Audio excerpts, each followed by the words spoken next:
Buenos días, queridos amigos y amigas que están acompañándonos en este nuestro inicio de la tercera temporada de Discusión Bíblica. Estamos muy felices por su compañía y por todas estas semanas que han estado acompañándonos, tanto por sus saludos, tanto a través del Facebook y también por sus comentarios que nos escribieron.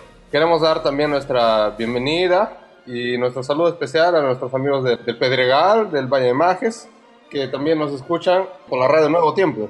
Queremos también comentarles un poco sobre lo que nosotros vamos a tratar en esta nueva temporada.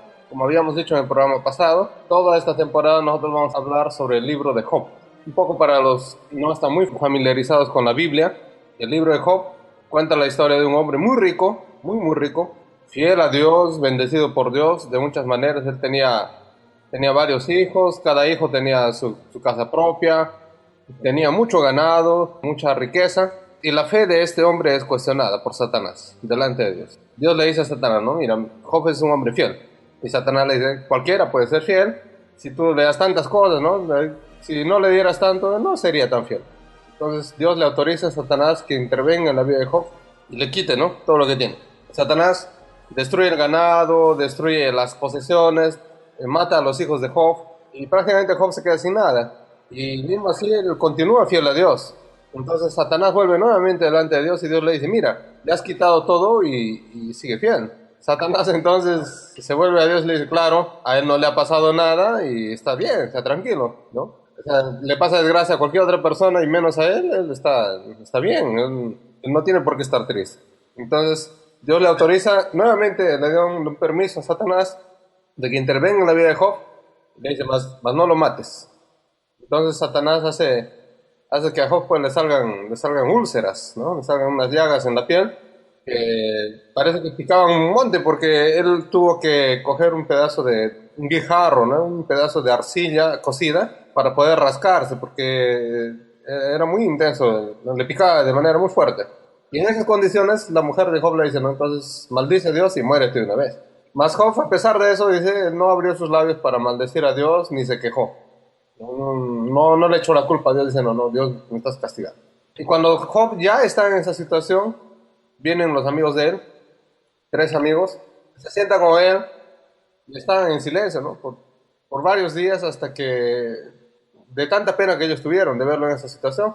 Y cuando ellos comienzan a hablar, no hablan para consolar a Job, ellos comienzan a hablar prácticamente para condenarlo y decirle, Job, debes haber pecado mucho, debes haber hecho algo muy desagradable en los ojos de Dios, porque no es así por acaso que estás de esa manera. Y prácticamente la mayor parte del libro de Job es los amigos de Job condenándolo, Job defendiéndose y Job cuestionando a Dios, ¿no?, diciendo, Dios, ¿por qué me está pasando esto? Al final del libro de Job vemos que Dios le muestra a Job que no tiene por qué darle explicaciones, ¿no? Job tiene que vivir feliz de la manera que está. También le muestra que no tiene que rebelarse contra Dios, a pesar de todo lo que le ha pasado. Al final del libro, en el capítulo 42, vemos que Job, él tiene nuevos hijos, otra vez 10 hijos, y dice que las 3 hijas que él tuvo al final fueron las más bonitas de toda la tierra. Él tuvo el doble de ganado que lo que tenía antes, era mucho más rico y recibió muchos presentes en dinero, en oro, de sus vecinos, ¿no?, de las personas que cuando él estaba en desgracia ni siquiera fueron a visitar. Entonces, esa es, tal vez en pocas palabras, la historia del Job, ¿no? Y finaliza él diciendo, después de eso vivió 140 años y murió lleno de 10. Cuando lleno de 10, nosotros podríamos traducir para nuestro lenguaje cotidiano y decir, no, murió después de haber vivido plenamente, en un sentido de que él disfrutó mucho todo el tiempo que vivió. Muy bien, este es el contexto del libro de Job. Hoy en esta temporada, los estudios no serán secuenciales y vamos a comenzar por el final. Vamos a comenzar por la última frase del libro de Job, cuando dice que él murió. Y vamos a discutir un poco sobre eso. Si realmente todo termina con la muerte, si hay que esperar alguna cosa después de la muerte, si mejor o peor. y discutir si realmente el final de la historia de Job es un final feliz, ¿no? Así como solo porque reconquistó todo es un final feliz, si hubiera muerto a mitad de su sufrimiento hubiera sido un final feliz, y mismo que no recuperó a sus hijos, a los primeros hijos que tuvo, aún así es un final feliz. Bueno, vamos a discutir un poco de eso, y para nuestra discusión voy a invitar a nuestros amigos de siempre, a Edson y a César, y también voy a pedirles que ellos manden sus saludos ahora que vamos a iniciar. Buenos días, Edson. Buenos días, Moisés. Buenos días, César. Buenos días a cada uno de nuestros oyentes que nos acompañan cada semana en estas temporadas. Esta temporada estamos iniciando el estudio y el análisis del libro de Job. Queremos agradecerles y pedir que Dios nos acompañe en estos estudios. Quiero enviar un saludo hasta la ciudad de Cusco, en Perú. Quiero saludar a Mitze Montesinos. Un saludo para ella y que Dios la bendiga. Buenos días, César. Buenos días. Bueno, estamos felices de comenzar otro estudio de otro asunto de la Biblia, en este caso en el libro de Job. Yo creo que va a ser muy provechoso porque este libro es totalmente diferente que el resto de los libros de la Biblia. Él básicamente es una poesía rica que con seguridad la vamos a analizar poco a poco. Ciertamente entenderemos un poco mejor cómo fue la vida de este hombre, ¿no? Bueno, mi saludo mando para la ciudad de Belo Horizonte, en el estado de Minas Gerais del Brasil, a mi amigo Vladimir Machado, que se está recuperando de una cirugía en su pierna. Ya parece que él está comenzando a caminar, que es un poco difícil para las personas que se operan de pierna. Y ciertamente tiene que aprender a caminar de nuevo. Entonces yo le deseo mejoras y mucho ánimo. Muy bien, entonces vamos a comenzar ya con nuestra primera cuestión. Nuestro estudio va a comenzar, ¿no? Por el final, cuando Job muere. Y la cuestión sería, ¿hay algo mejor para nosotros después de la muerte? ¿Qué podemos esperar nosotros después de la muerte? Tanto si creemos en Dios, cuanto si no creemos en Dios. ¿Qué puede decirnos Edson? Ok, mira, es interesante que en el libro de Job se menciona en el último versículo que Dios bendijo a Job y le dio muchos años y murió ya viejo. Sin embargo, hasta ese punto de vista, pues nosotros entendemos de que cuando Jesús bendice a Job, le recompensa todo lo negativo que pasó anteriormente. Sin embargo, a lo largo también de toda la Biblia entendemos de que la muerte no es lo último que pasa con el ser humano. Y eso lo dijo Jesús cuando estuvo aquí en la tierra, cuando, por ejemplo, en el libro de Juan, capítulo 11, tenemos un suceso de la muerte de un amigo de Jesús, en este caso de Lázaro. En ese momento todos estaban apesadumbrados por la muerte de Lázaro. Entonces Jesús hace esta declaración en el versículo 23. Jesús le dijo, tu hermano resucitará. Marta le dijo, yo sé que resucitará en la resurrección en el día postrero. Y el 25 dice, yo soy la resurrección y la vida, el que cree en mí, aunque esté muerto, vivirá. Aquí entendemos que tanto Marta como Lázaro y toda esta familia, ellos sabían que existía una resurrección, que había una restauración de la vida después de la muerte. Pero aquí finalmente entendemos de que el versículo 26 dice, todo aquel que vive y cree en mí no morirá eternamente. ¿Crees esto? Entonces, ¿qué hay después de la muerte? ¿O hay algo mejor que de la muerte? Hay una resurrección, hay una vida eterna, como dice también San Juan 3:16. Entonces, nosotros entendemos que la resurrección es lo mejor que podría pasar al ser humano después de la muerte. La muerte no es lo último, sino es una transición para la vida eterna que nos tiene preparado Cristo Jesús allá en los cielos. Muy bien, César, ¿quieres complementar? La Biblia es rica al mostrar que independiente de sido la vida de los hombres en esta tierra, al final existe alguna cosa después y existe una cosa que se llama resurrección, o sea, donde de nuevo la persona estará dentro de este mundo en el mundo natural, no estamos hablando ni siquiera del mundo, digamos, espiritual, es como si la persona tuviera un espíritu y el espíritu está por ahí yendo a otros lugares. No, lo que se da a entender es, por la Biblia, es de que existe una vida igual como la que tenemos después de morir, como Edson ya citó el caso de Lázaro. Entonces él ya estaba enterrado 4 días. Y Jesús fue capaz de traer aquel cuerpo maloliente, porque ya estaba en ese estado, a vida. Eso ahí no tiene explicación científica ninguna. Esto aquí no hay cómo tratar de colocar raciocinio encima de cómo habría sido esto. Y así tenemos en la Biblia varios otros ejemplos. Por ejemplo, aquí les voy a citar algunos, ¿no? El hijo de la viuda de Sarepta, que está en Primera de Reyes 7, 17 al 23.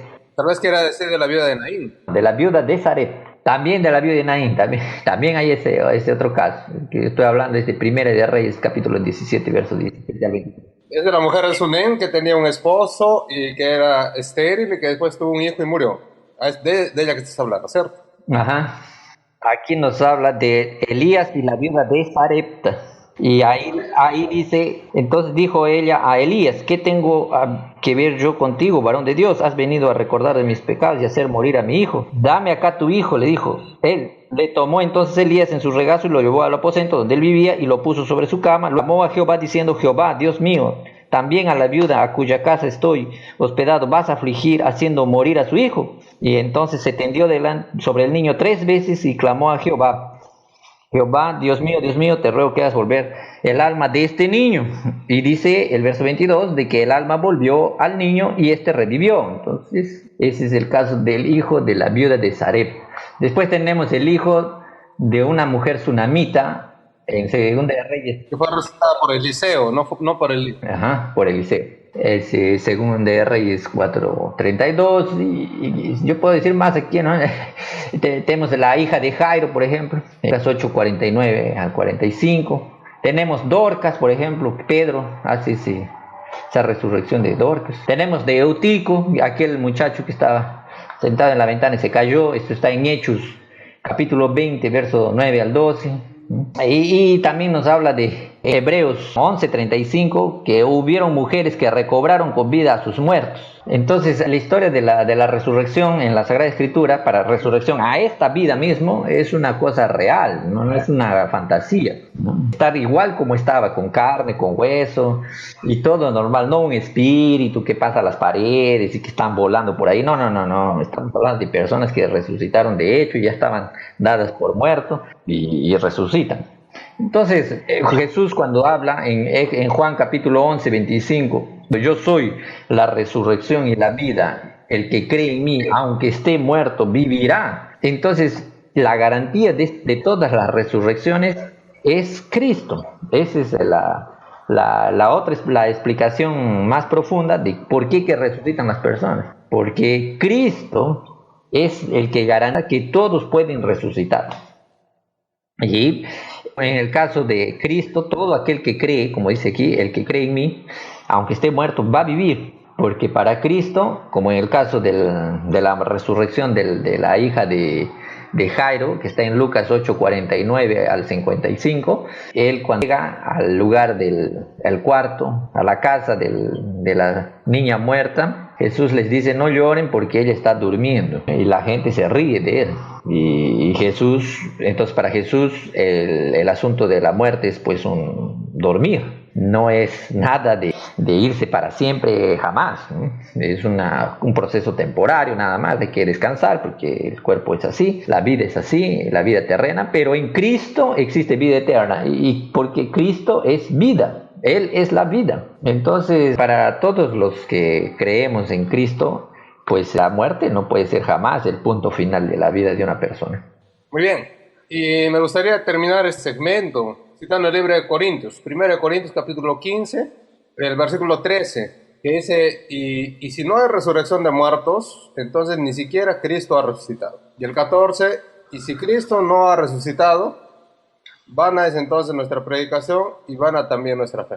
Entonces, nosotros vemos cuán fundamental aquí es creer no solamente en la existencia de Cristo y en la muerte de Cristo, mas también en la resurrección de Cristo. ¿no? Y por los ejemplos que César ha citado aquí, nosotros vemos que no, Cristo no fue el único ejemplo de resurrección en la Biblia. Hay muchos otros casos de resurrección en que la persona realmente vuelve a caminar, a comer, a hacer actividades.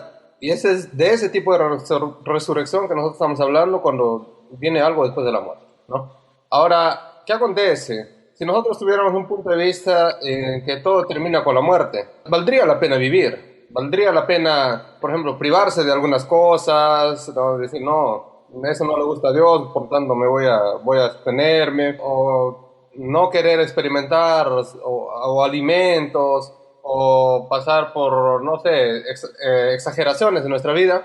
Si todo terminara con la muerte, valdría la pena actuar de esa manera. ¿Qué puede decirnos eso?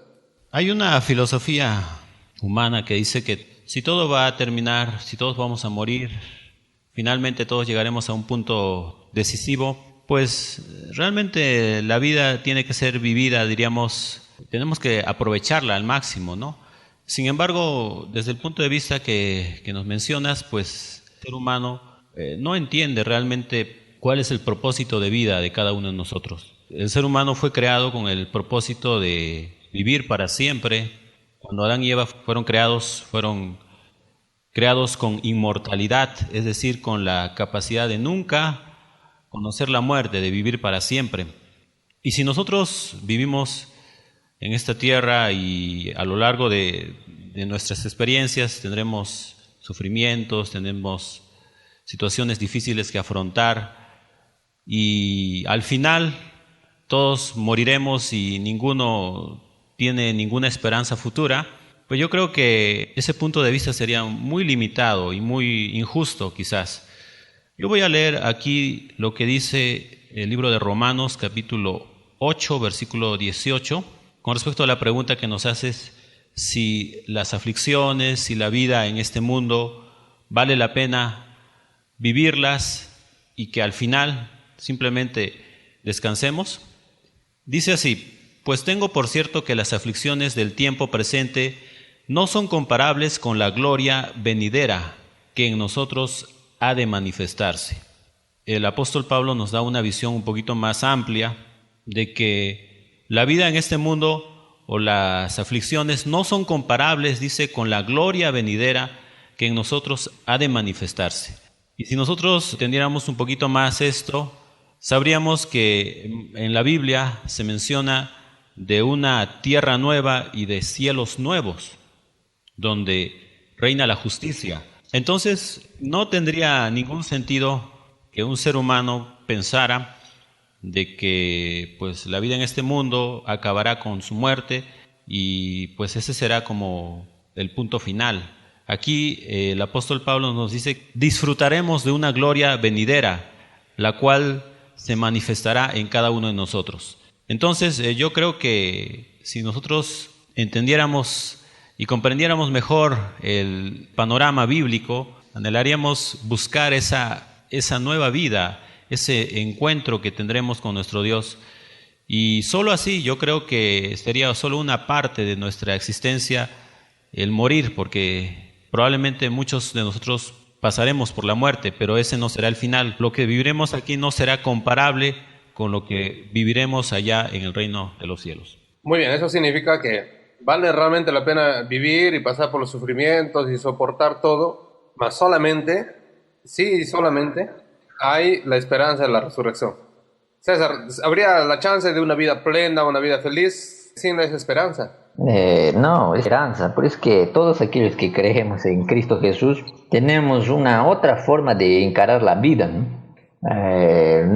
Desde que se levantó la teoría de la evolución de las especies, ya está un poco antes, mucho antes, en la época de Pablo, ¿no? El primer siglo, con los epicúreos, que era la filosofía griega que enseñaba que se tenía que hacer cualquier cosa para ser feliz, ¿no? No había que colocarse restricciones para nada, porque todo lo que está en la naturaleza es para ser utilizado y para poder disfrutarlo. Por lo tanto, códigos de moral, de ética, eso no interesa. Si usted se siente satisfecho robando o viviendo devasamente, bebiendo, fumando, drogándose. Eso sería en esencia la vida, ¿no? Como enseñaban los epicúreos.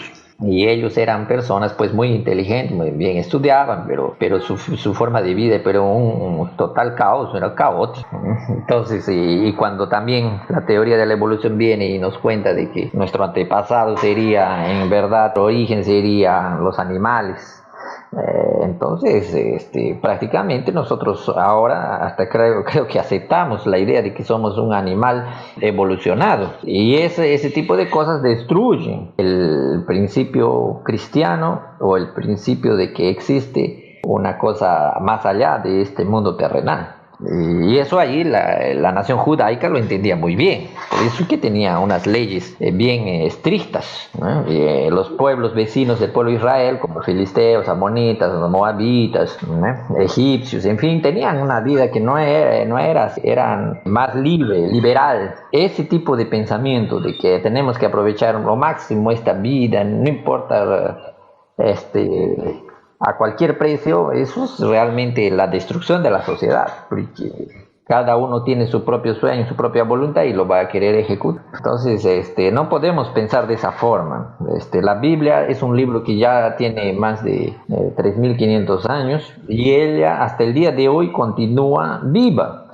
Y si fuera un libro cualquiera, ya habría muerto hace mucho tiempo, como por ejemplo los escritos de persas, de otros pensadores, ¿no? Por ejemplo, los escritos de los griegos hasta el día de hoy sobreviven.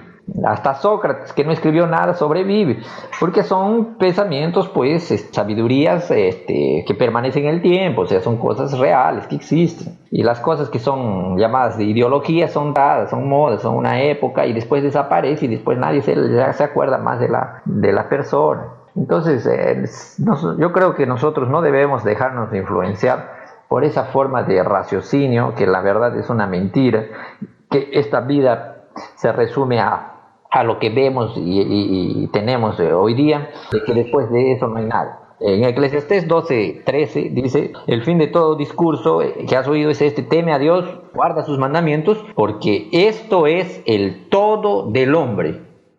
El versículo 14 dice: pues Dios traerá toda obra a juicio, juntamente con toda cosa oculta, sea buena o sea mala. O sea, la Biblia nos presenta de que todo lo que hagamos aquí, una hora vamos a tener que dar cuentas de todo lo que ha sucedido. Entonces, el pensamiento cristiano es ese. Hasta el propio Jesús dice, ¿no? Quien cree en mí, entonces vivirá, mas quien no cree ya está condenado. O sea, da una idea de que va a haber un momento de prestar las cuentas. ¿Qué cosa ha pasado con nuestra vida? Entonces, de esa forma, el cristiano se mide, se perfecciona, aprende a gustar de la moralidad, de los buenos principios, respeto a la familia, respeto a las autoridades, el orden, el trabajo diligente y, en fin, esas cosas que son las que trae el progreso de un país, de una sociedad. Entonces nosotros estamos a favor de esto, por eso que nos consideramos, por lo menos yo me considero un tradicionalista, conservador, que esas cosas tradicionales han funcionado y hasta el día de hoy el mundo es mundo por causa de eso, si no ya se hubiera acabado hace mucho tiempo. Muy bien, una última pregunta y esta vez voy a pedirles una respuesta un poco más breve. A pesar de que Job, él no consiguió recuperar, él tuvo nuevos hijos, sin embargo él no recuperó a los hijos que se murieron primero. Él no recuperó a los siervos, a las personas que trabajaban para él, que también murieron. Mas él tuvo nuevos hijos, tuvo el doble de riqueza y mismo así murió. Podemos decir que realmente tuvo un final feliz la historia de Job. Edson. Pues yo creo que sí, ¿no? Porque Dios restaura todo de nuevo a Job. Incluso le da el doble, le da nuevos hijos, le dan una nueva visión de la vida, ¿no? Yo creo que aquí, de alguna manera un poquito parcial, podemos ver la labor de Cristo, ¿no? De restaurarnos, de darnos más de lo que el pecado nos ha quitado. Aunque Job murió, realmente sus últimos días fueron días felices, ¿no? Porque él disfrutó de la compañía de sus hijos, disfrutó también de las riquezas que tuvo, pero además sintió de que Dios lo amaba y estaba con él y le restauró todo lo que él tenía. Entonces yo creo que él sí tuvo un final feliz y murió. Aunque murió, él murió conociendo que Dios era su restaurador. Muy bien. César. Yo creo que el final de Job ha sido una felicidad en la medida de lo posible, porque jamás se puede sustituir un hijo por otro hijo, ¿no? Eso es imposible. Cada hijo es especial, por más que sea hasta tenga defectos mentales, tenga defectos físicos. Un hijo siempre será un hijo especial y muy querido. Pero tarde que, por ejemplo, muchas familias han pasado por tener hijos que ya se han ido, por ejemplo, y pueden tener otros hijos mejores, más bonitos, hasta como dice aquí la Biblia, ¿no? Eso consuela, pero no sucia, porque todavía no existe la justicia total. La justicia total será ejecutada por Dios. Por ahora solamente existe una justicia parcial, por ocasión de la segunda venida de Cristo. Entonces Él va a traer todo a juicio, y ahí sí va a reponerle, por ejemplo, a Job, en el caso de Job, le va a reponer sus otros 10 hijos más, si Dios así, si esos hijos también se han preparado, han caminado de acuerdo a la voluntad de Dios, ¿no? O sea, no tendríamos por qué. Al final de la vida, o sea, cuando Cristo haga justicia, Job tendrá pues 20 hijos, ¿no? Ahí será la justicia total, completa. Entonces nosotros aquí en esta tierra, yo creo que debemos acostumbrarnos a convivir con la injusticia. Puede estar la injusticia en su punto más álgido, o puede ser una injusticia tolerable, como en el caso aquí. Entonces, por eso que yo creo que necesitamos la segunda venida de Cristo, para que coloque de hecho una justicia total a todo lo que sucede en la actividad humana. Muy bien, muchas gracias Edson y César por haber participado de esta discusión. Queridos amigos, la semana que viene nos vamos a hablar sobre un contexto más amplio de la vida de Job, de la historia de Job, que nosotros llamamos de gran conflicto. El bien contra el mal, Satanás contra Dios, el carácter de Dios contra el supuesto carácter de Dios. Vamos a analizar sobre estas cosas la semana que viene. Entonces, les deseamos una feliz semana y los esperamos en nuestro próximo programa.